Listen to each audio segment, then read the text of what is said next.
Hello.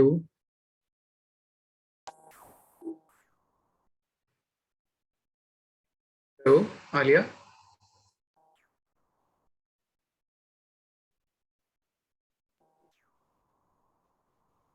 की आवाज नहीं आ रही।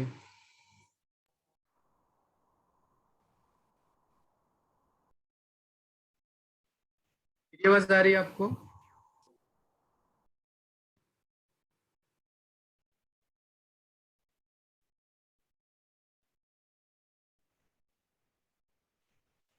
Hello. Yes, okay. Last class से रिलेटेड कोई डाउट अदिति?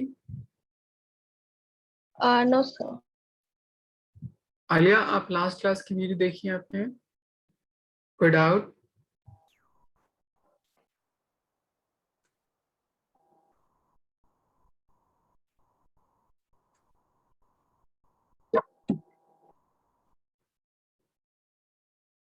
ओके।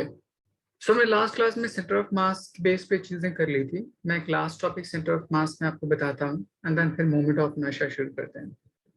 देखिए, सेंटर ऑफ मास में एक कॉन्सेप्ट ये कहता है कि अगर मैं किसी ऑब्जेक्ट से कुछ पोर्शन डिडक्ट कर लूं तो उसकी वजह से सेंटर ऑफ मास में कितना शिफ्ट आएगा। If some portion is cut out, तो कट आउट करने की वजह से सेंटर ऑफ मास में कितना शिफ्ट आया वो कैलकुलेट करने के लिए मैं आपको एक शॉर्टकट तरीका सिखाता हूँ। वैसे मैं आपको दोनों तरीके सिखाऊंगा, जो बाकी बुक्स में गिवन होगा और जो इसके अकॉर्डिंग सॉल्व करते हैं। सपोज कर लीजिए आपके पास कोई एक डिस्क है, तो पहली चीज आप अज्यूम कीजिए कि उस डिस्क का एक्सिस कहाँ पे लाई करता होगा। तो मान लीजिए उसका एक्सिस सेंटर से पास करता हुआ मैंने अज्यूम कर लिया कुछ इस तरह से। अब कहता है कि अगर उस पर्टिकुलर डिस्क से कोई एक स्मॉल डिस्क उतना पोर्शन अगर कट आउट करके निकाल लिया गया, तब आपसे पूछे कि रिमेनिंग बॉडी के लिए सेंटर ऑफ मास कहाँ पे लाई करेगा, मुझे डिफाइन कीजिए। तो ये पोर्शन क्या होगा? Removed out. बाकी बॉडी अब एग्जिस्ट कर रही है तो उसके बेस पे ये मेरे पास एक्सिस है, X axis and Y axis. तब उसके बेस पे ये हमने क्या माना था, कोई भी एक डिस्क। तब इसके लिए दो तरीके से सॉल्व करते हैं। एक, अगर आप मेथड देखिएगा किसी बुक में तो कहता है आप इन दोनों बॉडीज के लिए सेंटर ऑफ मास का पोजीशन फाइंड आउट कर लीजिए। जैसे मैं अगर इस बॉडी के लिए बोलूं तो इसका सेंटर ऑफ मास उसके सेंटर पे, इस बॉडी के लिए बोलूं तो इसका सेंटर ऑफ मास इस बॉडी पे, मतलब यहाँ पे लाई करेगा। अगर मैं ये पोर्शन रिमूव्ड आउट कर दूं तो सेंटर ऑफ मास जिस पर्टिकुलर पोर्शन से रिमूव्ड आउट करते हैं उसके ऑपोजिट साइड में मूव करता है, तो सेंटर ऑफ मास को शिफ्ट कर जाएगा कुछ यहाँ पे। तो ये न्यू सेंटर ऑफ मास है। तब कहता है कि न्यू सेंटर ऑफ मास के बेस पे उन दोनों बॉडी का मोमेंट आपस में क्या होना चाहिए, इक्वल होना चाहिए। मोमेंट कैसे निकालते हैं? मास times distance from the centre of मास, उसके बेस पे तब आप इसका डिस्टेंस कैलकुलेट कर सकते हो। बट फिर भी उसमें बहुत सारी चीज अजम्पशंस करनी होगी, देन उसके बेस पे फाइंड आउट करना होगा। तो मैं आपको एक दूसरा शॉर्टकट मेथड सिखाता हूँ कैसे सॉल्व कीजिएगा। तो इसके लिए एक रूल याद रखिए, x जो new shift in centre of mass है is equals to m total x total minus m removed x removed divide by m total minus m removed. ये फॉर्मूला याद रखिए। इसके टर्म का क्या क्या मतलब होता है? mt का मतलब होता है मास ऑफ टोटल और होल बॉडी। मैंने जब रिमूव नहीं किया था इस पर्टिकुलर डिस्क को उस पर्टिकुलर टाइम पे।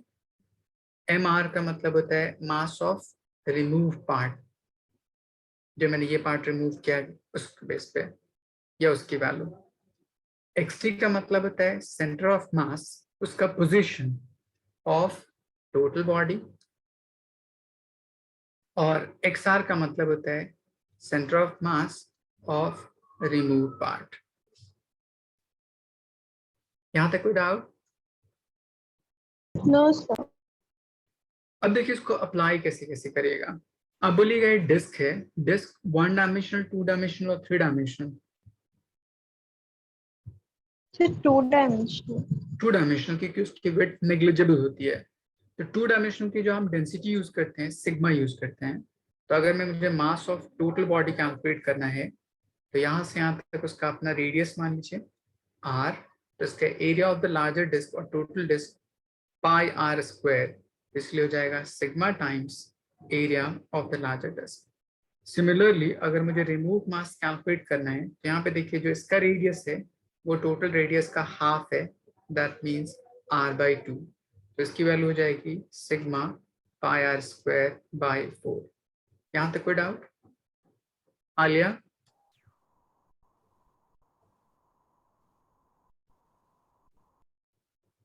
आप मुझे मैसेज कर दीजिए, आपकी आवाज नहीं आ रही थी।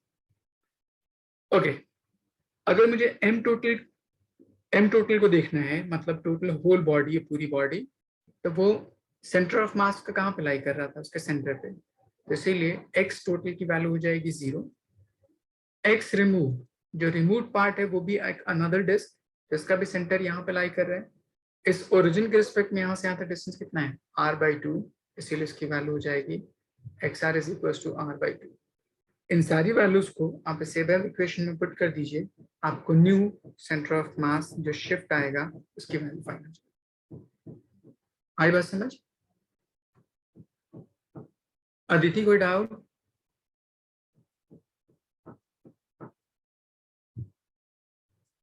आलिया? No sir. ओके, इसको पहले नोट डाउन कीजिए, फिर उन वैल्यूज के बेस पे इसको पुट कीजिए, सॉल्व करने की कोशिश कीजिए, देखिए आंसर कितना होता है।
फिर एक्स की वैल्यू गिवन है। किसकी? एक्सटी दे रखी है, एक्स। यहाँ पे देखिए। Okay sir. मैंने सारी वैल्यूज यहाँ लिख दी है, इनकी वैल्यूज पुट कर दीजिए, सॉल्व कर लीजिए।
Sir -3r/2।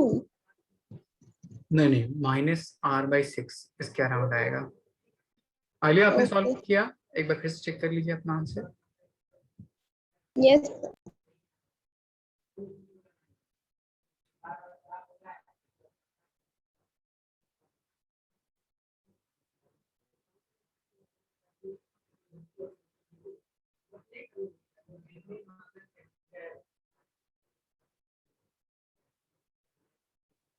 आलिया आपने सॉल्व किया?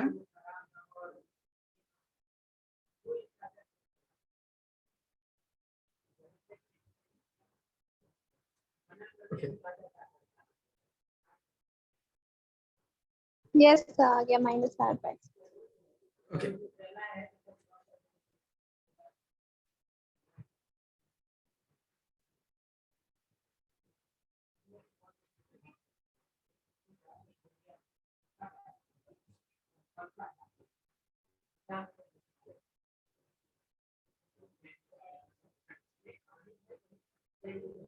देखिए x is equals to m total x total. x total की वैल्यू ओरिजिन पे लाई करिए तो पूरी वैल्यू 0 हो जाएगी, minus mr that means sigma pi r square by 4 and xr की वैल्यू दे रखा है r by 2 whole divide by total mass sigma pi r square minus remove mass sigma pi r square by 4. सब में से sigma pi r square common कर लीजिए तो ऊपर नीचे कैंसिल आउट हो जाएगा, तो ये बच जाएगा, ऊपर बच जाएगा आपके पास माइनस r बाई 8 और नीचे बच जाएगा 1 माइनस 1/4 मीन्स 3/4. इस 4 से इसको कट कीजिए 2 टाइम्स में तो हो जाएगा माइनस ऑफ r/6. समझ आया आलिया?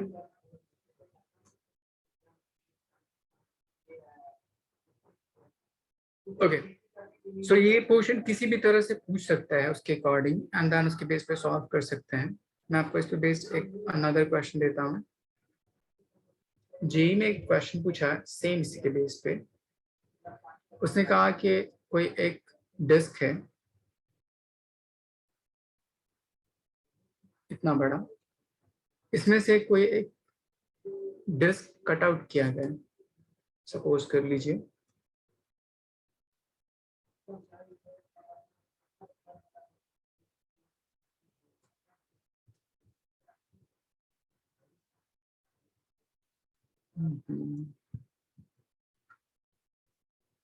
इतना पोर्शन कट आउट कर लिया गया.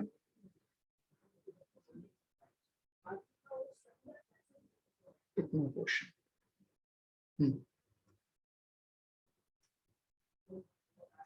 ये एक्सेस मान लीजिए आप टोटल बॉडी के लिए एंड ये एक्सेस सर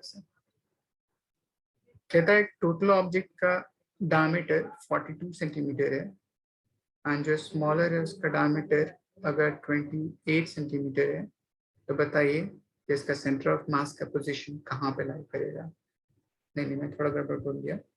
यहाँ से यहाँ तक है 56 सेंटीमीटर एंड यहाँ से यहाँ तक है 42 सेंटीमीटर. तब क्वेश्चन पूछता है find shift in position of center of mass अगर इस पार्ट को रिमूव आउट कर दिया जाए.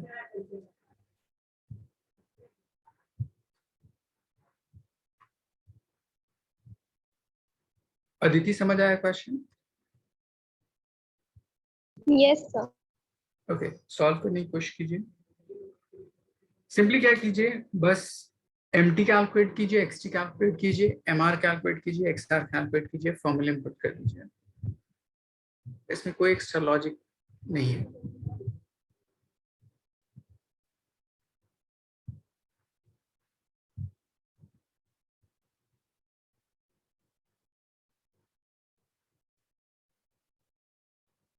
इसका मास कैसे निकालें?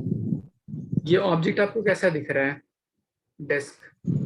डिस्क के लिए Yes, कौन सी sir. डेंसिटी होती है? Areal mass density. तो m टोटल is nothing but sigma times pi r square.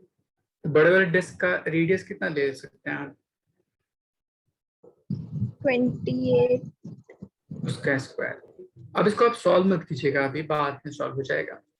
उसी तरह m रिमूव कितना लिख सकते हैं आप? सिग्मा पाई, उसका रेडियस कितना है? Sir, 21. 21 उसका स्क्वायर. ये दोनों पार्ट हो गया. अब आपको क्या निकालना Yes. है?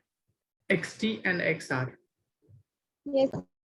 xt कहाँ पे लाई करेगा? ओरिजिन पे, क्योंकि जो ओरिजिन मैंने बनाया है उसके सेंटर पे बनाया है जीरो हो गया x के ऊपर 0। ठीक है, अब एक्स आर, यस तो बड़े वाले का सेंटर अगर यहाँ पे है तो वहां से वहां तक डिस्टेंस कितना 28। छोटे वाले का रेडियस कुछ यहाँ पे होगा तो यहाँ से यहाँ तक कितना 21। तो मुझे सिर्फ इतना डिस्टेंस लेना है तो उसकी वैल्यू कितनी हो जाएगी 7 7, इसलिए एक्स आर इज 7। अब आपको सारी वैल्यूज आ गई, पुट कर दीजिए, सॉल्व कर दीजिए। यस आलिया आपको समझ आया ये?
तो -441 इतना ज्यादा नहीं आएगा, अपनी कैलकुलेशन चेक कीजिए एक बार।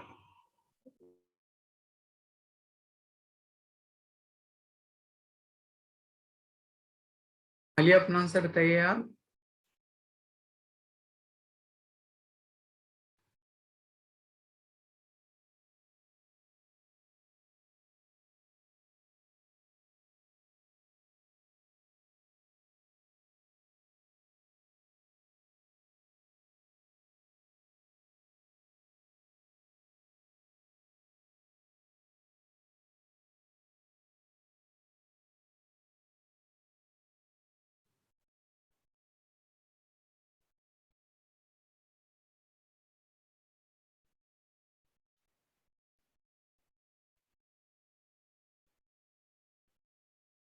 आलिया आपने सॉल्व किया?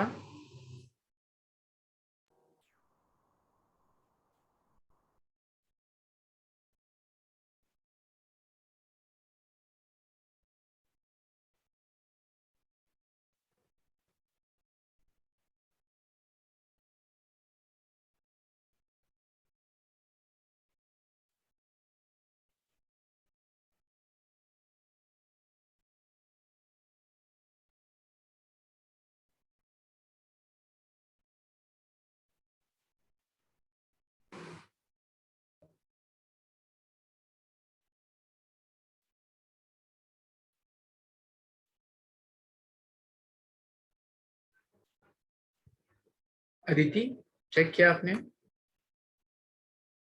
से -441 ही आ रहा है। देखिए अभी अगर उसका सेंटर ऑफ मास ओरिजिन पे है तो मैक्सिमम सिर्फ 28 सेंटीमीटर तक शिफ्ट हो सकता है। 41 कैसे हो सकता है, आप खुद से सोचिए। यस एक कैलकुलेशन है।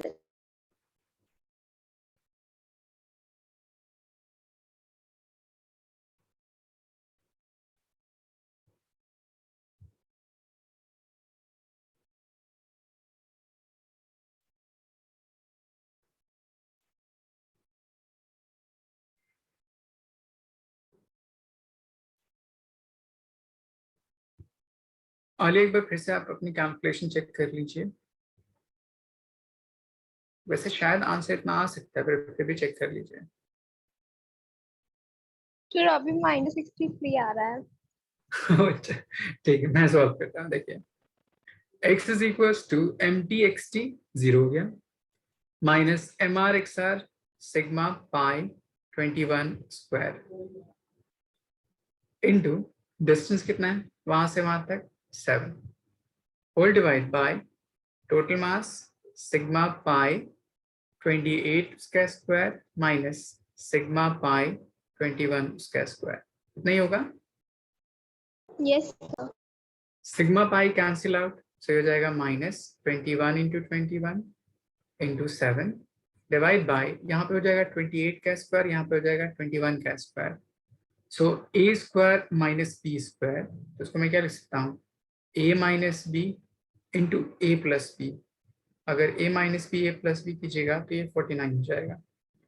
7 7 से कैंसिल आउट 7 3 जा एंड 7 7 जा फिर 7 3 जा कितना बचा. Yes, sir. गलती कहाँ थी आपने एक सर 7 वो कट नहीं किया. वाला 7 एक 7 मिस हो गया था. अच्छा इसलिए 7 3 जा 7 9 जा 63 आ रहा था. आगे आपको समझ आया.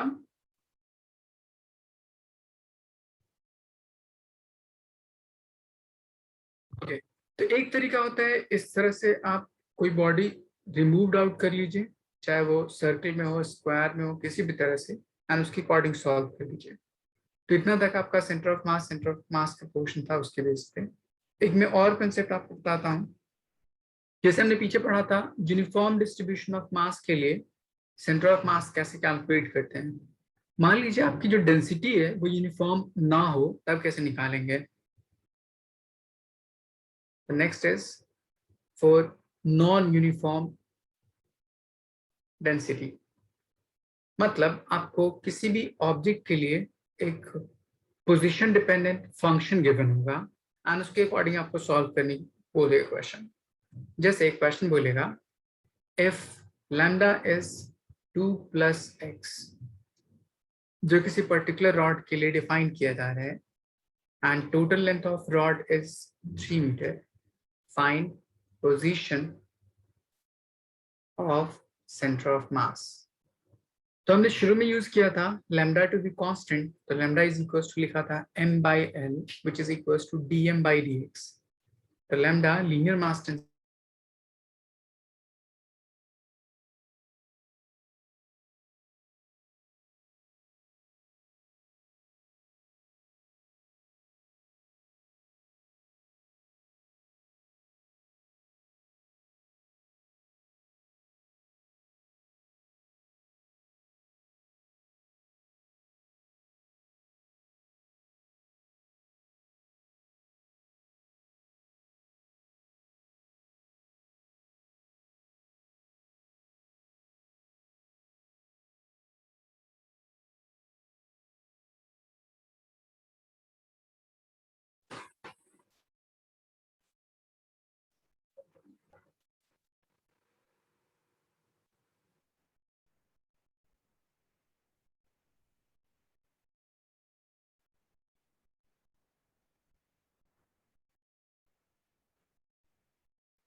लो Yes. पता नहीं कैसे वो लाइट एक सेकंड के लिए. ओके तो हमने डिफाइन किया था कि लैम्डा अगर गिवन हो which is equals to 2 + x तो यहाँ पे क्या बोलेगा लैम्डा पोजीशन डिपेंडेंट फंक्शन है. लेंथ ऑफ रॉड दे रखा है आपको 3 मीटर. अब आपको यूज करना है इसको सेंटर ऑफ मास कैलकुलेट करने के लिए. हमने शुरू में पढ़ा था अगर यूनिफॉर्म डिस्ट्रीब्यूशन हो तो लैम्डा इज इक्वल्स टू होता है total mass by total length या small mass by small length. तो हम इन दोनों टर्म को यूज करते थे फॉर डीएम की कैलकुलेशन करने के लिए. बट यहाँ पे लैम्डा कांस्टेंट नहीं है इसलिए इस टर्म और इस टर्म को इक्वेट कीजिएगा एंड वहां से डीएम की वैल्यू निकालिएगा. इसीलिए डीएम की वैल्यू हो जाएगी lambda times D X. Lambda as a function आपको गिवन है पुट कर दीजिए तो डीएम की वैल्यू आ जाएगी. Then position of centre of mass का फॉर्मूला था integration x times dm divide by integration dm, तब उस पर्टिकुलर ऑब्जेक्ट के लिए सेंटर ऑफ मास यहाँ से कैलकुलेट कर सकते हैं। देखिए किस तरह हमने अज्यूम किया था, कुछ इस तरह आप एक रॉड मान लीजिए जो एक्स एक्सिस के ऊपर प्लेस्ड हो, इस तरह, एंड इस रॉड की टोटल लेंथ आपको 3 मीटर दे रखी है, तो x की वैल्यू 0 से x की वैल्यू 3 मीटर तक एक्सटेंड कर दीजिए। फिर हम इन दोनों टर्म को इंटीग्रेट कीजिए, वैल्यूज पुट कीजिए, सॉल्व कीजिए, देखिए आंसर कितना आता है। ये बात समझ में आई थी? Yes. आगे आपको समझ आया कि हमने सबसे शुरू में किया था ये formula for uniform distribution of mass.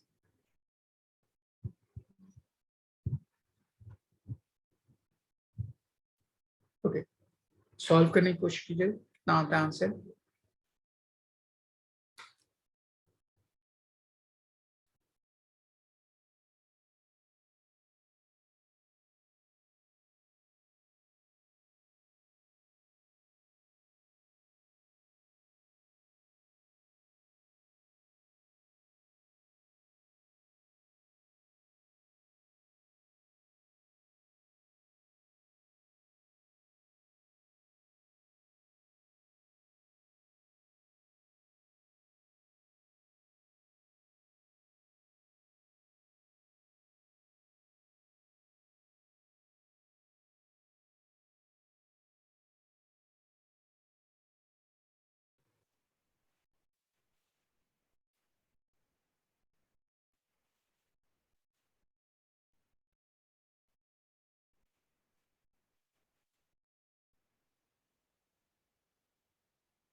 Sir, 1.5 meter.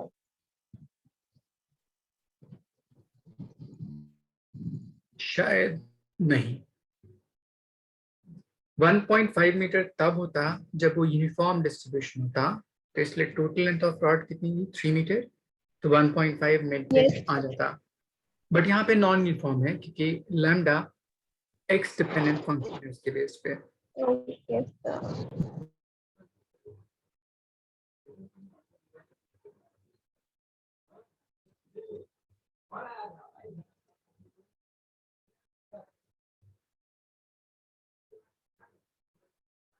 Alia आपसे सॉल्व हुआ?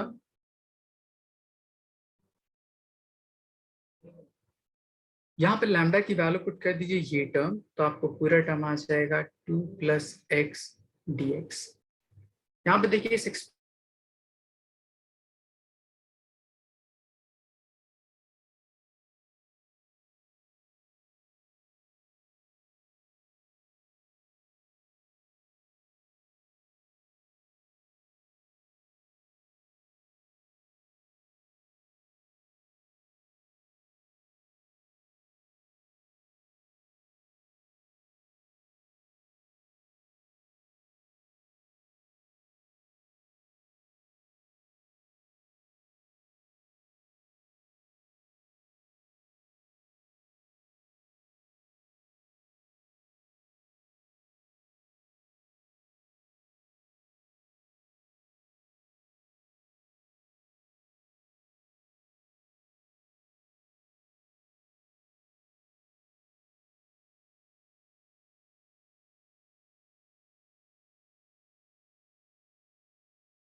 हेलो,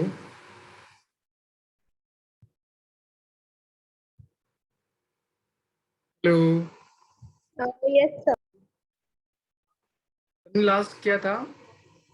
लैम्डा की बस वैल्यू पुट कर दीजिए। Integration x times dm, x की वैल्यू थी आपके पास 2x प्लस dx, तो ये हो जाता है 2x dx plus x square times dx। Integration integration कहाँ से कहाँ तक? 0 से 3 मीटर, 0 से 3 मीटर। अब इसको इंटीग्रेट कर तो दीजिए आपका 2x प्लस x होगा। dm की वैल्यू कितनी थी मेरे पास? 2 प्लस एक्स। नहीं समझी? Yes, dm की वैल्यू लैम्डा टाइम्स dx और लैम्डा की वैल्यू कितनी थी? yes, 2 plus x. 2 plus. अब इस पार्ट को मुझे यहाँ पुट करना है, तो x के साथ मल्टीप्लाइड होकर 2x हो जाएगा और x स्क्वायर हो जाएगा। आई Yes, बात समझ? sir. तो Yes, एक न्यूमरेटर का पार्ट इतना हो जाएगा। सिमिलरली डिनोमिनेटर में सिर्फ dm बचेगा और dm की वैल्यू कितनी हो जाएगी? 2 प्लस एक्स, तो हो जाएगा 2x एंड x dx। ये भी कहाँ से कहाँ तक? 0 से 3 तक, 0 से 3 तक। दोनों वैल्यूज को सॉल्व कीजिए, डिवाइड कर दीजिए, आपका position of centre of mass आ जाएगा। आइए, समझ आया आपको?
अदिति, न्यूमरेटर का पार्ट कितना आया सॉल्व करने के बाद? sir. X square plus x cube by 3. उनकी वैल्यूज पुट करने के बाद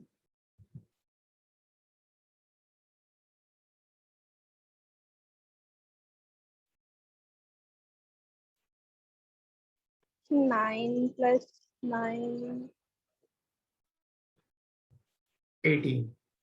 ठीक है, उसी तरह डिनोमिनेटर सॉल्व कीजिए।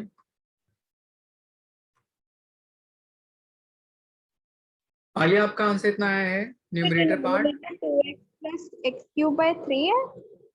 नहीं नहीं, सिंपली x पावर 1 है तो x स्क्वायर अपॉन 2 होगा ना,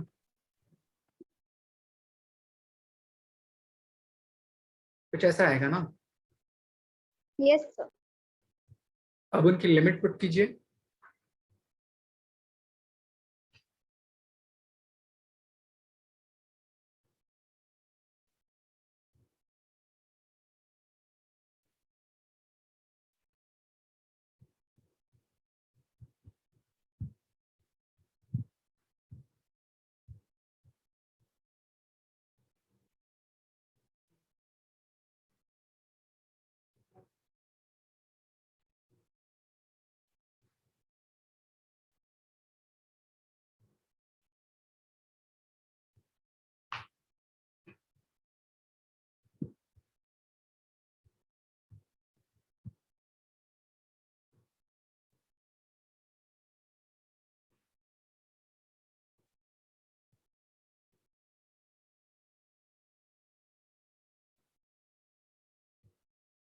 x की जगह पे 3 पुट कीजिए तो 6 हो जाएगा, x की जगह पे 3 पुट कीजिए तो 9/2, 6 + 9/2 is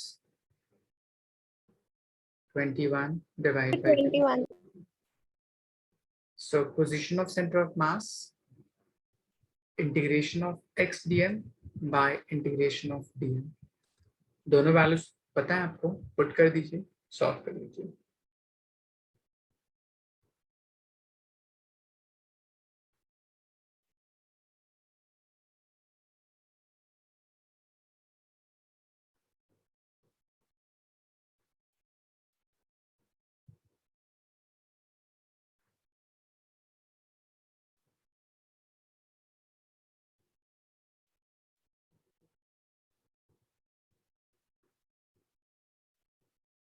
तो 36/21 ही है।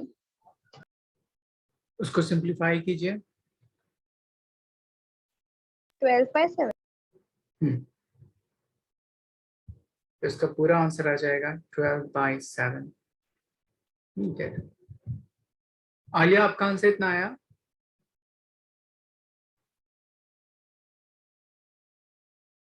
ओके, तो हमने सेंटर ऑफ मास यहाँ तक उसके सारे अलग अलग कॉन्सेप्ट सीख लिए। ठीक है, आई थिंक अब आपको सेंटर ऑफ मास में कोई दिक्कत नहीं होगी, चाहे वो किसी भी तरह के क्वेश्चन पूछे, आप इसके अकॉर्डिंग सॉल्व कर सकते हैं। Okay, next part rotational motion, इस चैप्टर का सेकंड पार्ट। रोटेशनल मोशन में सबसे इंपॉर्टेंट चीज होता है मोमेंट ऑफ इनर्शिया, वो उसको समझना। तो पहले समझिए कि मोमेंट ऑफ इनर्शिया कहते किसमें। Moment of inertia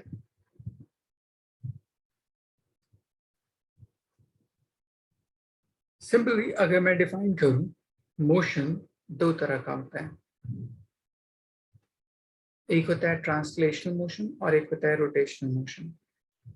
translational and दूसरा रोटेशनल। तो ट्रांसलेशनल मोशन में अगर कोई एक ऑब्जेक्ट ले लीजिए, अगर मुझे उस ऑब्जेक्ट के स्टेट को चेंज करना हो तो हम क्या करते थे, कोई फोर्स अप्लाई करते थे। तो मान लीजिए हमने कुछ फोर्स अप्लाई किया F, तब इस ऑब्जेक्ट के पास कुछ मास होता है एंड उस मास की वजह से इसके पास एक टेंडेंसी होती है ताकि इस एक्सटर्नल फोर्स को अपोज करे, ताकि वो जिस स्टेट में है उस स्टेट को कंटिन्यू करे। इस tendency of body in translational motion हम क्या कहते हैं अदिति? Yes sir. अगर कोई ऑब्जेक्ट ट्रांसलेशनल मोशन में है, उस पर कोई फोर्स अप्लाई किया जाए, then body has tendency to oppose that particular external force so as to continue their own state. इस टेंडेंसी को क्या बोलते हैं?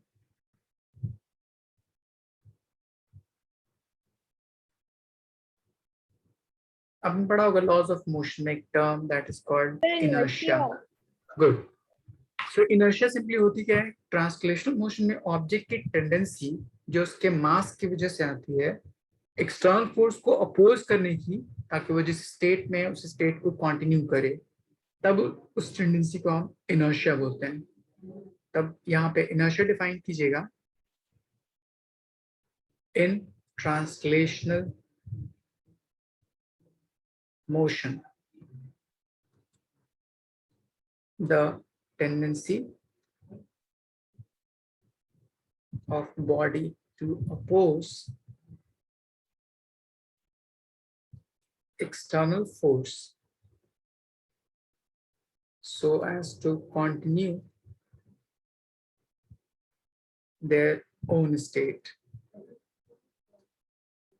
This particular tendency is called inertia. Same term को अगर मैं रोटेशनल मोशन के लिए डिफाइन करूं, मान लीजिए कोई भी ऑब्जेक्ट एक सर्कुलर पाथ में रिवॉल्व कर रहा है किसी गिवन एक्सिस के अबाउट, सपोज कर लीजिए कोई ऑब्जेक्ट है, तो ये ऑब्जेक्ट अभी सर्कुलर पाथ में इस डायरेक्शन में रिवॉल्व कर रहा है इस तरह। तब वहां पे फोर्स को रोटेशनल टर्म में हम एक क्वांटिटी कहते हैं टॉर्क। टॉर्क क्या होता है? फोर्स का रोटेशनल बिहेवियर या रोटेशनल इफेक्ट। मतलब वो पर्टिकुलर एक्शन ऑफ फोर्स जो किसी ऑब्जेक्ट में टर्निंग इफेक्ट कॉज कराता हो, तब उसको हम टॉर्क बोलते हैं। मतलब फोर्स को ही रोटेशनल टर्म में टॉर्क बोल सकते हैं। इसके बारे में डिटेल में मैं आप आगे बताऊंगा। अभी बस इतना याद रखिए कि फोर्स को रोटेशनल टर्म में टॉर्क बोलते हैं। आई बात समझ? तब यहाँ पे Yes, sir. रोटेशनल मोशन में अगर ऑब्जेक्ट है, रोटेट कर रहा है, तो सेम इनर्शिया की तरह यहाँ पे इस ऑब्जेक्ट के पास भी टेंडेंसी होनी चाहिए इस एक्सटर्नल टॉर्क को अपोज करने की, ताकि वो जिस स्टेट में है उस स्टेट को कंटिन्यू करे। तब उस टेंडेंसी को रोटेशनल मोशन में इसका नाम चेंज करके मोमेंट ऑफ इनर्शिया कहलाता है। ये बात समझ में है? तो यहां से हम Yes. डेफिनेशन लिखते हैं simple. In rotational motion, the tendency of body to oppose external torque so as to continue their own state.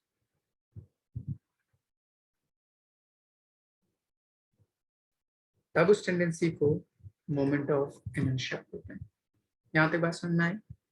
तब यहाँ से हम सिंपल जनरलाइज कर सकते हैं कि मोमेंट ऑफ इनर्शिया कुछ भी नहीं है, ट्रांसलेशनल मोशन का रोटेशनल एनालॉग है। तो यहाँ से डिफाइन कर सकते हैं, it is rotational analogue of mass. Mass जिस तरह बिहेव ट्रांसलेशनल मोशन में करता है, उसी तरह एक अनदर क्वांटिटी रोटेशनल मोशन में बिहेव करती है, उस क्वांटिटी को मोमेंट ऑफ इनर्शिया बोलते हैं। आलिया, आपको समझ आ गया?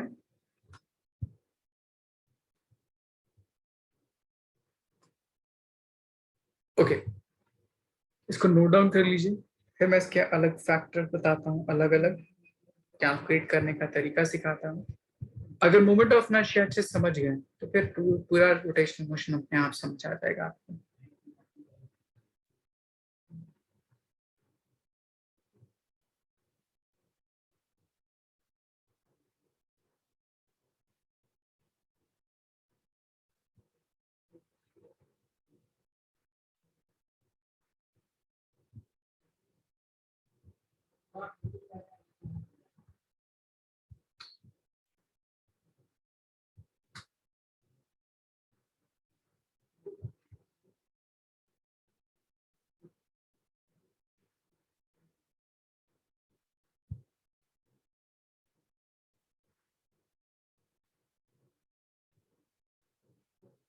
Yes. आलिया, आपने लिख लिया? ओके, अब देखिए इसके बेस पे मोमेंट ऑफ इनर्शिया किस किस बात पर डिपेंड करता है, तो उसको जानने के लिए factors affecting moment of inertia. पहली बात याद रखिएगा, डिस्ट्रीब्यूशन ऑफ मास पे, distribution of mass from axis of rotation. जैसे अगर मैं इस पे बेस्ड एक एग्जांपल आपको बताऊं, अगर आपको कोई कॉन्वेक्स लेंस ले लिया जाए इस तरह एंड कोई कॉनकेव लेंस ले लिया जाए इस तरह, अगर दोनों का ज्योमेट्री सेम सेम है एंड दोनों का अगर मास वो भी इक्वल है, ये एक्सिस ले लीजिए, ये एक्सिस ले लीजिए। अगर मैं पूछूं कि दोनों का डिस्ट्रीब्यूशन ऑफ मास किसकी तरह है, तो मैं आपको ड्रॉ करके दिखाता हूँ। इसके लिए देखिएगा कि जैसे जैसे एक्सिस से दूर जाते जा रहे हैं, उसके एज पे मास कम होता जाता है। मतलब सेंटर पे मास ज्यादा होता है, एज पे मास कम होता है। सिमिलरली अगर यहाँ देखिएगा तो उसके सेंटर पे मास कम होता है और एज पे जैसे जैसे ज्यादा जाइएगा, एज पे मास बढ़ता जाएगा। यहाँ से डिफाइन करते हैं डिस्ट्रीब्यूशन ऑफ मास पे कैसे अफेक्टेड होगा, यहाँ से रूल याद रखिए, greater the mass distributed at edge, it will have more moment of inertia. तो बोलिएगा greater the mass at edge, it will have more moment of inertia. अब इन दोनों में चेक कर लीजिए किसके पास ज्यादा मास डिस्ट्रीब्यूशन एज पे है। अदिति, कहाँ दिख रहा है आपको ज्यादा मास एज पे? So second length. Second one, मतलब कॉनकेव के पास एज कंपेयर टू कॉन्वेक्स। इसलिए आपसे क्वेश्चन पूछा जा सकता है कि दोनों में मोमेंट ऑफ इनर्शिया किसका ज्यादा होगा, तो आप क्या बोलिएगा? कॉनकेव के पास मोमेंट ऑफ इनर्शिया ज्यादा होता है as compare to convex. Reason समझ आ गया? ओके। Yes, sir. दूसरा टर्म डिफाइन करता है पोजीशन ऑफ एक्सिस पे, position of axis of rotation, कि उसको प्लेस कहाँ पे किया गया है उसके अकॉर्डिंग। जैसे अगर मैं आपको बोलूं कि आपके पास कोई कॉन्वेक्स लेंस है इस तरह से, सेम कॉन्वेक्स लेंस इस तरह से, एक बार मैंने एक्सिस यहाँ पे रखा और एक बार मैंने एक्सिस यहाँ से रखा एंड इसको रोटेट कराया, किसमें आपको डिस्ट्रीब्यूशन ऑफ मास एज की तरफ या उसका एज की लेंथ एक्सिस से ज्यादा बड़ी किसमें दिखाई दे रहा है? फर्स्ट कंडीशन या second condition? So first condition. First condition में सारा मास सेंटर पे है और एज की लेंथ कम होगी। Yes, sir. सेकंड कंडीशन में जो मास है वो उसका डिस्ट्रीब्यूशन उसके वन एज से ज्यादा लॉन्गर डिस्टेंस तक है, इसीलिए जितना लेंथ ज्यादा हो जाए उसका मोमेंट ऑफ इनर्शिया उतना ज्यादा होता है, इसीलिए I1 की वैल्यू I2 से क्या हो जाएगी? कम हो जाएगी। यहाँ तक बात समझ में आए? Yes, sir. एंड तीसरा होता है orientation of axis of rotation, axis of rotation मतलब उस एक्सिस को आप किस तरह से प्लेस करते हैं उस पर्टिकुलर बॉडी के लिए, उसके बेस पे। जैसे अगर मैंने कोई कॉन्वेक्स लेंस लिया इस तरह और इसी कॉन्वेक्स लेंस को आपने ऐसे ले लिया इस तरह, यहाँ मैं एक्सिस ऐसे ले सकता हूँ और यहाँ मैं एक्सिस ऐसे ले सकता हूँ। आपको किस पर्टिकुलर ओरिएंटेशन में डिस्ट्रीब्यूशन ऑफ मास एज पे ज्यादा दिख रहा है या एज की जो लेंथ है वो एक्सिस से ज्यादा लॉन्गर है? Second. सेकंड में जो डिस्टेंस है वो एक्सिस से कम है, फर्स्ट में डिस्टेंस एक्सिस से ज्यादा है। And Okay. दोनों ही डिस्ट्रीब्यूशन में सेंटर पे मास ज्यादा डिस्ट्रीब्यूटेड है, इसलिए फर्स्ट के पास मोमेंट ऑफ इनर्शिया ज्यादा होगा। ये तीनों कंडीशन समझ आ गई आलिया? Yes. ओके, इसको पहले ड्रॉ कर लीजिए, फिर मैं इसका फॉर्मूला डिराइव करता हूँ, तब आपको ज्यादा क्लियरली समझ आएगा कि कैसे मैं ये सारी चीजें बोल रहा था।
Yes, sir.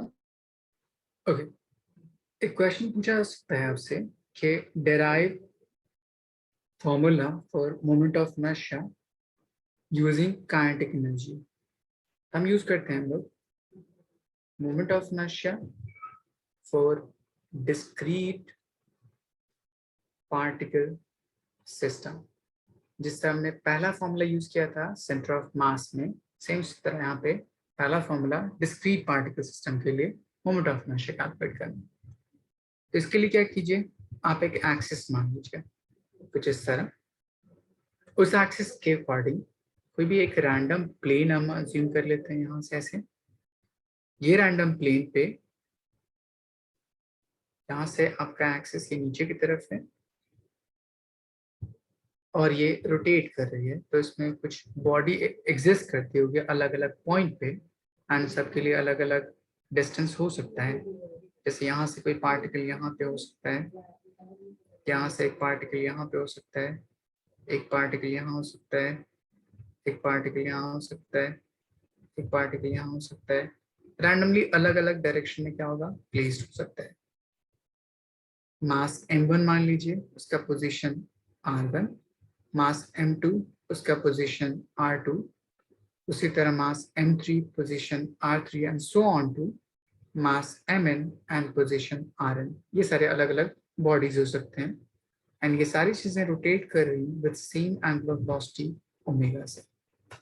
ये बात समझ में आई?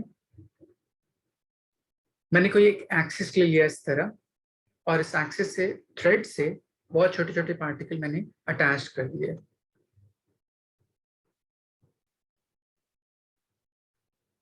आई बात समझ? Yes, sir. अब उस पर्टिकुलर सिस्टम को एक कांस्टेंट वेलोसिटी से रोटेट कराना शुरू किया। तब उस कांस्टेंट वेलोसिटी से रोटेशन की वजह से उसकी काइनेटिक एनर्जी में क्या रिलेशन होगा वो डिफाइन करते हैं। तो हमने यहाँ पे अज्यूम किया, consider point object m1 m2 so on to mn are placed at r1 r2 so on to rn respectively from axis, and then whole system is rotating at velocity omega। तब इसके लिए अगर मैं kinetic energy calculate करूं तो net kinetic energy is equal to sum of individual particle उसकी kinetic energy. So half m v square plus half m v square so on to half m v square, ऐसे बोल सकते हैं। Yes. अब हमने पढ़ा था रोटेशनल टर्म में v इज इक्वल टू होता है मेरे पास r टाइम्स ओमेगा। ओमेगा हर पार्टिकल के लिए सेम होगा क्योंकि पूरा सिस्टम कांस्टेंट एंगुलर वेलोसिटी से रोटेट कर रहा है। तो अगर वेलोसिटी v चेंज करेगी तो वो डिपेंड किस पे करेगा, रेडियस पे। आई बात समझ? रेडियस जितना बड़ा होगा उसकी लीनियर वेलोसिटी उतनी ज्यादा होगी कि उतना ज्यादा डिस्प्लेसमेंट वो कवर करता होगा। But angular velocity each of the particle rotating with the same angular velocity, इसलिए ओमेगा सेम होगा।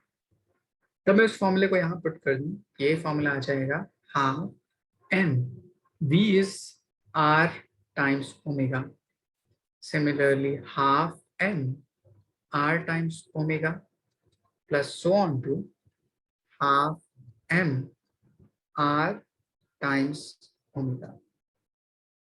इन सारे टर्म में देखिए कुछ कॉमन है, एक हाफ कॉमन है, बाकी सारी चीजें m1 r1 m2 r2 plus so on to mn rn and omega square common है। अब मैं जो ये टर्म जो ब्रैकेट में लिखा है इसको अगर मैं इस तरह से लिख सकता हूँ m times r square times omega square. तो ये पूरा टर्म यहाँ से यहाँ तक इस तरह से रिड्यूस कर सकते हैं। यहाँ तक बात समझ में आई? Yes, sir. आलिया आपको समझ आया है पूरा पार्ट कैसे मैंने डिराइव किया यहाँ तक? अब आप लेफ्ट साइड देखिए काइनेटिक एनर्जी। काइनेटिक एनर्जी का नॉर्मल फॉर्मूला कितना होता है? Half half M mv square. V square. तो यहाँ पे भी देखिए राइट साइड में भी हाफ राइट साइड में भी है। यहाँ पे वेलोसिटी का कंपोनेंट है तो यहाँ पे वेलोसिटी का कंपोनेंट है। बच गया मेरे पास यहाँ पे लेफ्ट साइड क्या है? मास। तो बच गया यहाँ पे राइट साइड, यहाँ से यहाँ तक वो क्या है? मास का रोटेशनल इम्पैक्ट बोल सकते हैं। Yes, sir. और इसी टर्म को मैंने पीछे क्या कहा था? एक नाम दिया था मोमेंट ऑफ इनर्शिया, बोल सकते हैं। Yes. सो एक फॉर्मूला यहाँ से आ गया, I is equals to summation m times r square. अब यहाँ पे m क्या है? उस पॉइंट ऑब्जेक्ट का मास, एंड r क्या है? उस पॉइंट ऑब्जेक्ट का distance from the axis of rotation. And ये डिस्टेंस कैसा होना चाहिए? Perpendicular distance from the axis of rotation. So r is nothing but perpendicular distance from axis.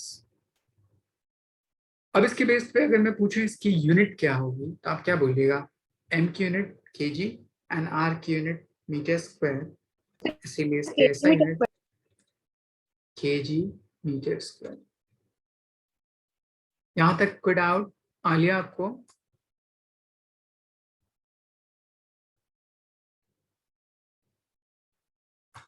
Okay, इसको पहले नोट डाउन कर लीजिए, मैं आपको इस पे बेस्ड क्वेश्चंस करना सिखाता हूँ। तो हमने ये फर्स्ट फॉर्मूला डिराइव कर लिया मोमेंट ऑफ इनर्शिया के लिए। ये आपके स्कूल के एग्जाम में पूछ सकते हैं कि पूरा डेरिवेशन क्या आप डिराइव कीजिए डिस्क्रीट पार्टिकल सिस्टम के लिए मोमेंट ऑफ इनर्शिया, उसके लिए फॉर्मूला।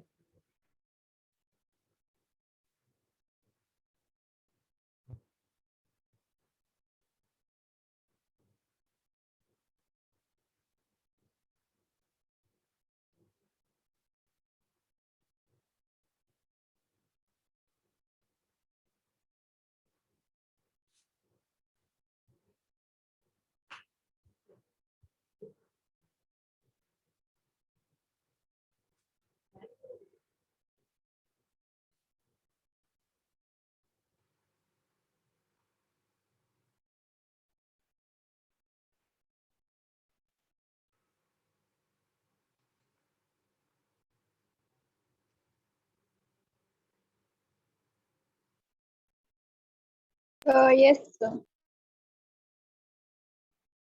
आलिया आपने लिख लिया?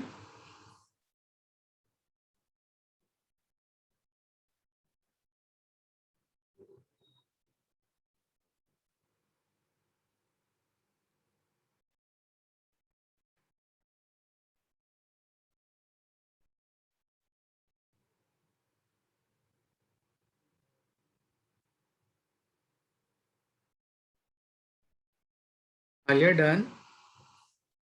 ओके,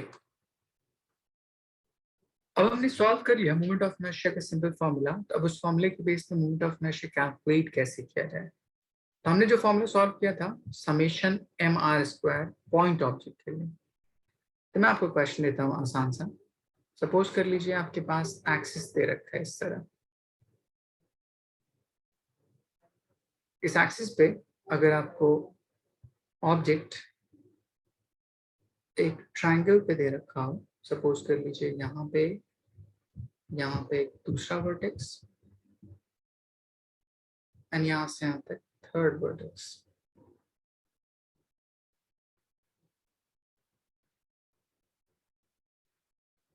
इस तरह से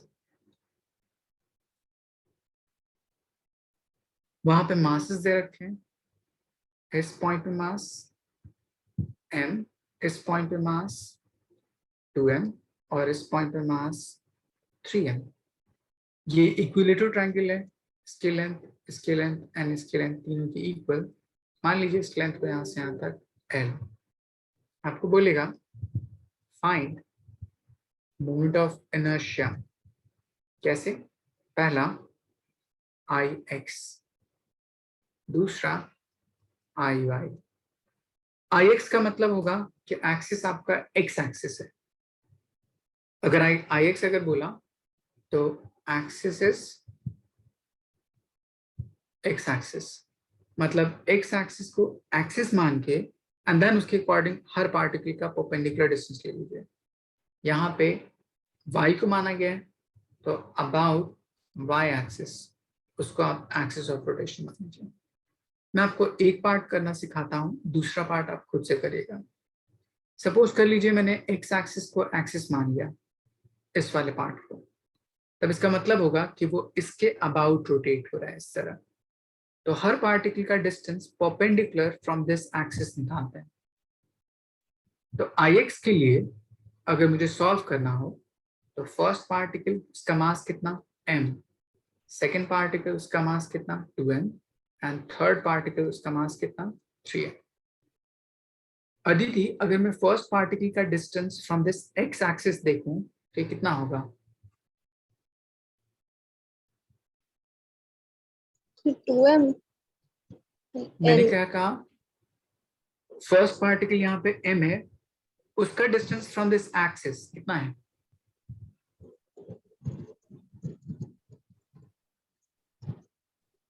0, क्योंकि ओरिजिन बिलाई कर रहा है।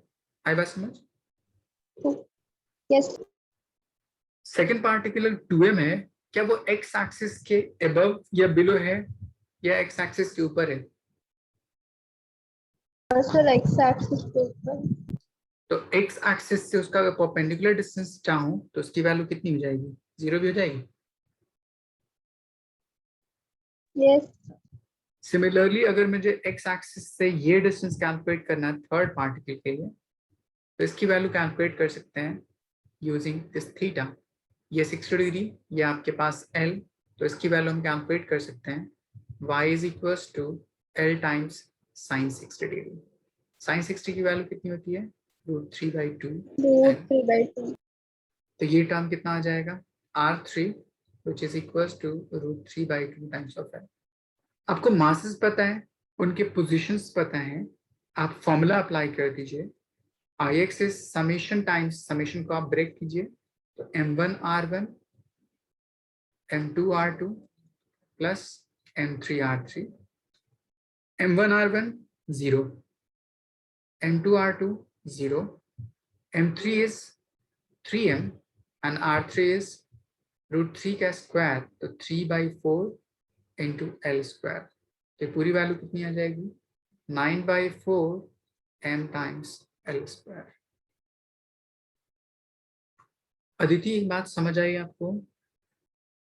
yes sir आ लिया यहाँ तक कोई डाउट? मैंने कैसे कैसे डिस्टेंस कैलकुलेट किए? Okay good. इसको पहले नोट डाउन कीजिए, आप मुझे IY की वैल्यू कैलकुलेट करके दिखाइएगा।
सिर्फ y एक्सिस पे तो किसी की वैल्यू भी 0 नहीं होगी। क्यों? m1 की वैल्यू 0 नहीं होगी? सर M1 यूनिट होगी, 2m की तो नहीं होगी। नहीं, क्योंकि मुझे इस एक्सिस से डिस्टेंस चाहिए। यस। तो m1 की वैल्यू 0, m2 की वैल्यू l और m3 की वैल्यू यहां से परपेंडिकुलर ले लीजिए।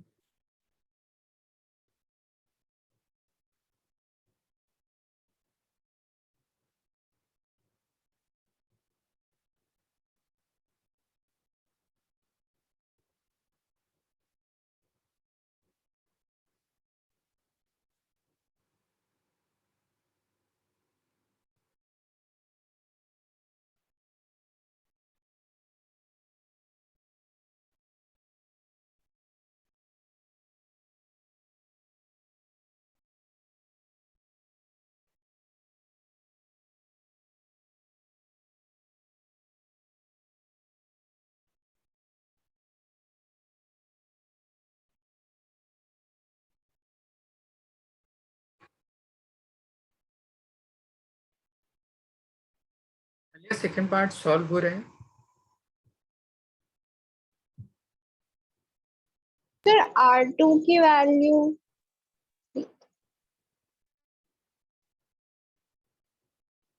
देखिए ये टर्म आपको R3 ये डिस्टेंस चाहिए, तो ये आपका 60 डिग्री है, तो ये भी 60 डिग्री हो जाएगा। इस ट्राइंगल में आपको ये हाइपोटेनस है, ये बेस है, तो इसको आप R3 बोल दीजिए। R3 is L times of cos 60 degree बोल सकते हैं। Yes sir. आलिया आपको समझ आया?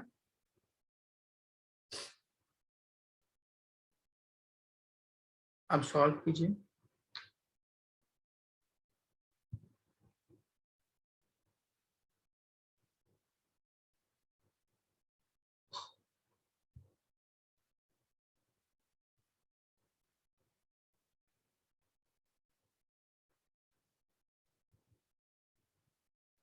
पाई ml by 2।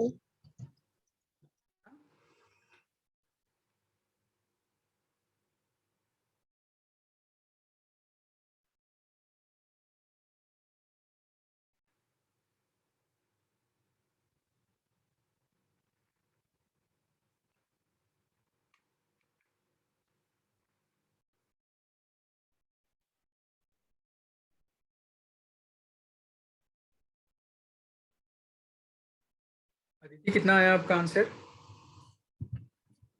5 ml by 2 आ रहा है। सर R2 की वैल्यू, मतलब R3 की वैल्यू तो L by 2 है, R2 की वैल्यू।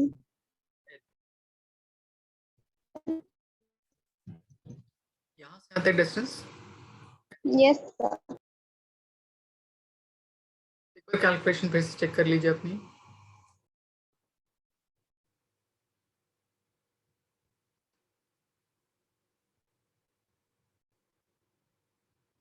आलिया अपना आंसर बताइए।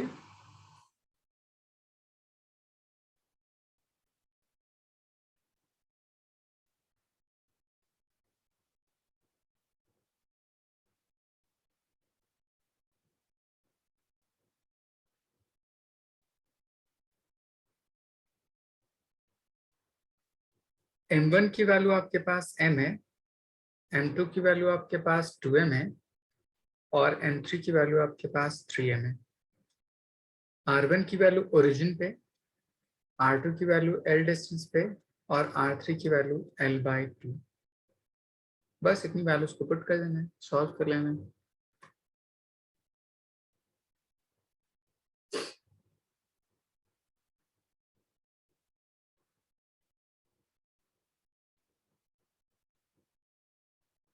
Sir 4 ml square plus 3 ml by simplify कर लीजिए।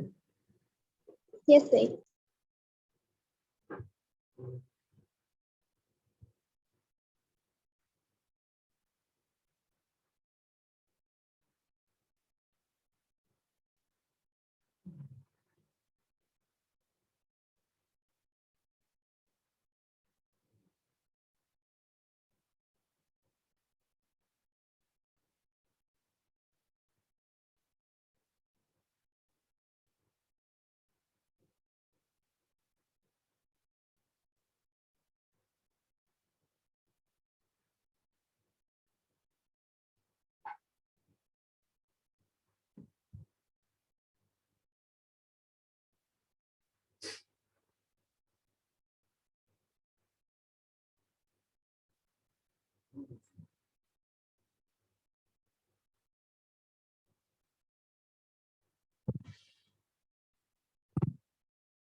सॉल्व हुआ?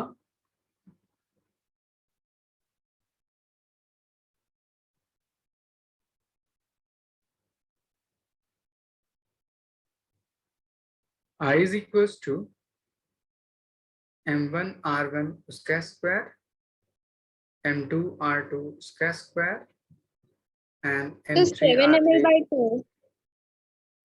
हाँ अब शायद सही है। नहीं, थोड़ा और गड़बड़। आर्या, आपका आंसर सही है, आपने स्क्वायर करने में गड़बड़ कर दी Aditi. First part is 0, second part is mass 2m, length l उसका square, mass 3m, length l square by 4 हो जाएगा। सो 4 l बाय 2 उसका स्क्वायर। आलिया आपका भी गलत। तो 2 4 से 8 plus 3 11 times ml square by 4। Aditi, आपने यहाँ पे l स्क्वायर बाय 2 ही सिर्फ लिखा होगा। Yes sir. और यहाँ पे m2 का मास 2m है, वो लेना था। Yes sir. आलिया, आपको समझ आया?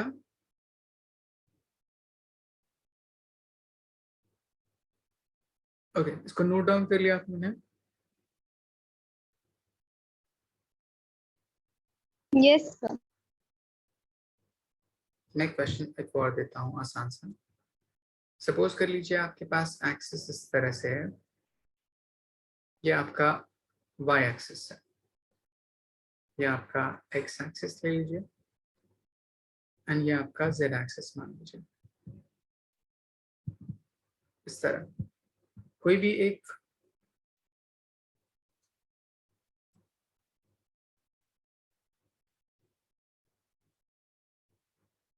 पार्टिकल अगर दे रखा हो,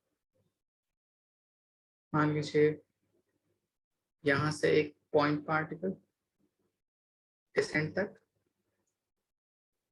यहां से एक पॉइंट पार्टिकल इस एंड तक,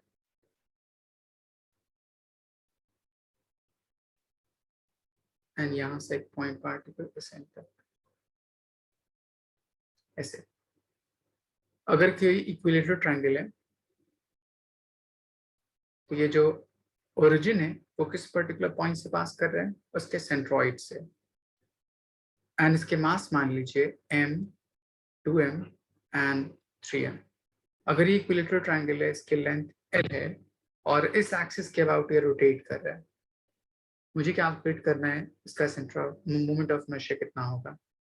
ये आपका नेगेटिव y एक्सिस, ये आपका नेगेटिव z एक्सिस एंड ये आपका नेगेटिव x एक्सिस। अगर ये जो पॉइंट है वो ओरिजिन भी है और वही पॉइंट सेंट्रॉइड भी है, तो क्वेश्चन कहता है कि if axis is through centroid of triangle, then find moment of inertia along y-axis, x, y and z.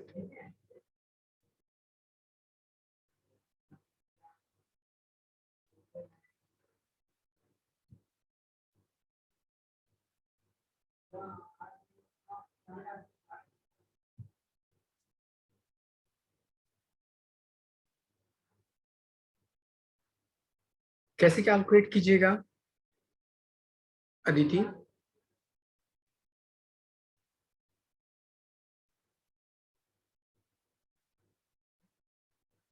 तो हमें क्या करना है, बेसिकली हर पार्ट जो बॉडी है वो सेंट्रॉइड से परपेंडिकुलर डिस्टेंस पे होगा, क्योंकि प्लेन ऑफ ट्रायंगल आपका ये है और आपका एक्सिस परपेंडिकुलर टू इट। तो हर डिस्टेंस उस पर्टिकुलर एक्सिस के परपेंडिकुलर डिस्टेंस पे होगा। तो आपको सिंपली इतना करना है, सेंट्रॉइड से उसके वर्टेक्स तक का डिस्टेंस कैलकुलेट करना है। और ये कैलकुलेट करना शायद आपने सीखा होगा, या आप कोऑर्डिनेट ट्रिग्नोमेट्री को यूज करके आप सॉल्व कर सकते हैं। अदिति, सॉल्व हो जाएगा या मैं सॉल्व करके बताऊं? सर एक बार बता दीजिए। आप बेस इसको मान लीजिए इस तरह, सेंट्रॉइड के शेष पॉइंट पे है, तो वहां से वहां तक एक लाइन ड्रॉ कर लीजिए इस तरह। एंड एक लाइन परपेंडिकुलर ड्रॉ कर दीजिए इस तरह। अब इस ट्राइंगल में देखिए वो क्या रहा है, आपको टोटल लेंथ यहाँ से यहाँ तक L है इक्विलेटरल ट्राइंगल के लिए, तो ये डिस्टेंस हो जाएगा L/2। ये आपको एंगल पता है, अगर टोटल 60 डिग्री है तो सेंट्रॉइड उसके वर्टेक्स के एंगल को हाफ हाफ कर देती है, तो ये 30 डिग्री। तो ये यहाँ से यहाँ तक डिस्टेंस कितना हो जाएगा R। अब आपको बेस पता है, हाइपोटेनस कैलकुलेट करना है, कौन से ट्रिग्नोमेट्रिक टर्म यूज करेंगे?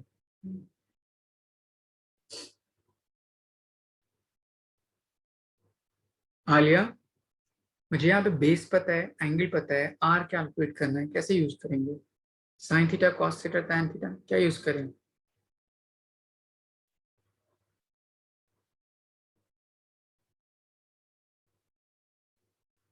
आप बोलिएगा cos theta is equals to base upon hypotenuse. cos theta is √3/2, तो यहाँ से R की वैल्यू आ जाएगी L/√3। ये समझ आया अदिति? यस। अब आपको तीनों पार्टिकल के लिए जो डिस्टेंस है R1, R2, R3, ये आपस में क्या है, इक्वल है, सिर्फ मासेस डिफर हैं। दिख रहा है आपको? तो फॉर्मूले में अप्लाई कर यस दीजिए, देखिए मोमेंट ऑफ इनर्शिया कितना आता है। आलिया, आपको ये समझ आया है कॉन्सेप्ट?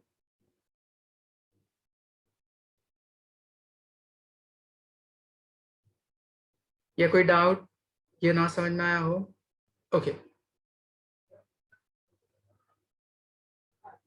पुट कीजिए वैल्यूज को मोमेंट ऑफ इनर्शिया कैलकुलेट करने के बेस पे।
अदिति, सॉल्व हो गया? Sir, L²/3। m कहाँ चला गया? सर m तो कैंसिल हो गया। किससे? Sir A 2ml² divided by 6m cancel हो गया। हमें क्या निकालना है, मोमेंट ऑफ इनर्शिया निकालना है ना। Yes sir. Moment of inertia का फॉर्मूला बोलिए तो।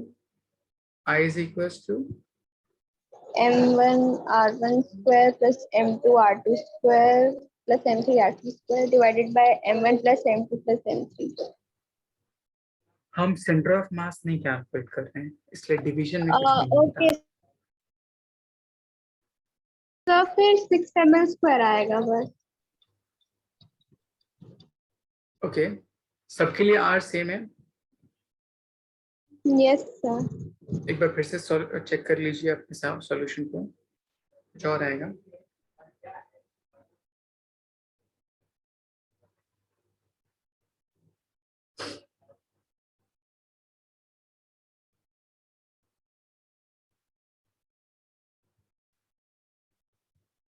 आलिया, अपना आंसर सेंड कीजिए मुझे।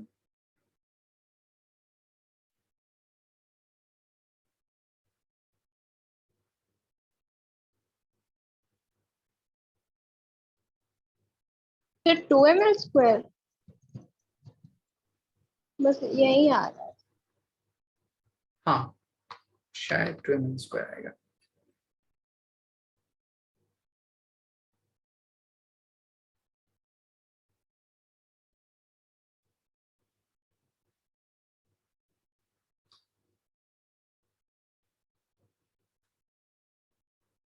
इस क्वेश्चन के लिए आप एक होमवर्क में क्वेश्चन लिखिएगा। आपको Ix की वैल्यू निकालनी है, Iz की वैल्यू निकालनी है, और इसको ट्राई कीजिएगा और मुझे बताइएगा नेक्स्ट क्लास में।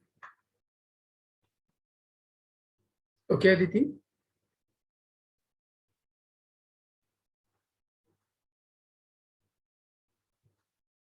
सर एक और बार रिपीट कर दीजिए। देखिए पहले मैं एक क्वेश्चन बताता हूँ। मास नहीं m1, वो last में जो करके नेक्स्ट क्लास अच्छा में ठीक है वो वाला बताता हूँ। R1 R2, एक मिनट अदिति, ये तीनों मासेस मैंने कॉमन कर लिया, तीनों का R सेम है, उसकी वैल्यू r²/√3, उसका स्क्वायर 3। तो आगे जब इसको ऐड कीजिएगा तो पूरी वैल्यू हो जाएगी 6 टाइम्स m, ये टर्म और ये टर्म कैंसिल आउट, तो कितना बच जाएगा? आपने ये पार्ट नहीं देखा, √3 का स्क्वायर 3 हो जाएगा। आया समझ? ओके, अब आपको क्वेश्चन क्या करना है, इसी क्वेश्चन को अगर मुझे मोमेंट ऑफ इनर्शिया Ix के अलोंग कैलकुलेट करना है, अगर मोमेंट ऑफ इनर्शिया मुझे Iz के अलोंग कैलकुलेट करना है, एक्स एक्सिस मतलब इस एक्सिस के अबाउट मैं रोटेट करूं तो क्या होगा, या इस एक्सिस के अबाउट अगर मैं रोटेट करूं तब क्या होगा मोमेंट ऑफ इनर्शिया। तो हर कंडीशन में हम क्या करते हैं, उस पार्टिकल के लिए परपेंडिकुलर डिस्टेंस कैलकुलेट करने की कोशिश करते हैं from the given axis of rotation, and then formula apply कर दिए जो हमने पढ़ लिया था। इनका आरपी इक्वल होगा इनका। नहीं, अगर आप यहां से देखिए तो इस पार्टिकल के लिए एक्सिस कितना हो जाएगा, 0। Yes sir. बट इन दोनों पार्टिकल के लिए देखिएगा तो यहां से यहां तक डिस्टेंस l/2 और यहां से यहां तक डिस्टेंस l/2। आई बात समझ? अगर मैं एक्स एक्सिस से देखूं, एक्स एक्सिस से, तो इस पार्टिकल के लिए और इस पार्टिकल के लिए सेम डिस्टेंस, जितना डिस्टेंस यहां से यहां तक होगा उतना ही डिस्टेंस इसके लिए भी होगा, उतना ही डिस्टेंस इसके लिए भी होगा। वो कैसे निकालेगा, ये वाला टर्म सेम टर्म को डिफाइन कर रहा है। आई बात समझ? Yes sir. और ये डिस्टेंस हमने कैलकुलेट कर लिया था कि सेंट्रॉइड से वर्टेक्स का डिस्टेंस कितना होगा। और ये समझ आ गया ये डिस्टेंस कैसे कैसे ले सकते हैं। ओके, इन सारी वैल्यूज को अरेंज कीजिएगा और इन दो टर्म को फाइंड आउट करिएगा। मैंने हाफ पोर्शन बता ही दिया है, इनकी वैल्यूज पुट कीजिए, सॉल्व कीजिएगा। यस। ओके देन, इतना पढ़ के रखिएगा। फिर मैं नेक्स्ट क्लास में अगर यूनिफॉर्म डिस्ट्रीब्यूशन हो उसके लिए मोमेंट ऑफ इनर्शिया कैसे निकालते हैं, फिर इसमें सिंप्लीफाई करने के लिए हम दो थ्योरम यूज करते हैं, parallel axis theorem and perpendicular axis theorem, उसका एप्लीकेशन सिखाऊंगा। Okay yes sir. Okay then, इतना पढ़ के रखिएगा, फिर नेक्स्ट क्लास में कंटिन्यू करते हैं। Thank you sir. Thank you.